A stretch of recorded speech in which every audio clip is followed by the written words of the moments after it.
Guys, this is my breakfast for today. Ayan. Again, ang papaya, guys. With dilis, with tuyo, guys. Ang sarap nito. Let's mukbang. Let's eat. Ayan, guys. I'm ready na nga po ako, guys, sa aking pagbe-beach. Ayan. Ayan po. Ayan, kakain muna tayo, guys. Kain muna tayo bago mag-swimming. So yummy. Ayan, guys, yung ating tuyo with papaya. Ang sarap nito, guys. Ayan, I'm so yummy. Just like me, so yummy. Oh my God, ang daming kanin, guys. Ang daming nilagay na rice. Hindi ko naman to mauubos. OMG. Only 1/4 of rice, guys, yung kainin natin. Ayan.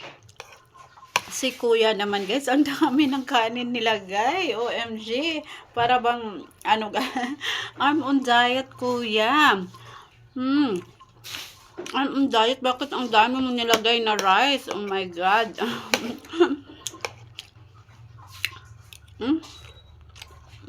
Ito lang, guys, sapat na. Ayan, tipid-tipid muna tayo ngayon kasi, ayan, low budget tayo ngayon, guys. Low budget. Ayan. Kumain to, guys. Ayan. Ito yung aking ngayon na request na food kasi na-miss kumain, guys, ng gulay. Papaya with tuyo, with dried fish. Ang sarap niya, guys. Ayan. Buhay probinsya. Ayan, buhay probinsya, guys. Na-miss ko kasi yung, guys, yung buhay probinsya, buhay mahirap. Ayan. Kaya ito lang, guys, sapat na. One of my favorite food. Ayan.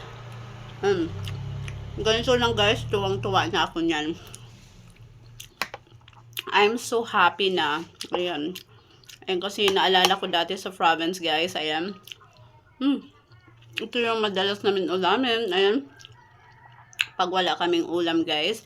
Ayan, gulay, papaya, and then ayan, bulad, dried fish kasi malapit kami sa dagat, guys. Ayan, maraming isda. Ayan, kaya, ayan, dried fish ang madali naming ulamin. Ayan.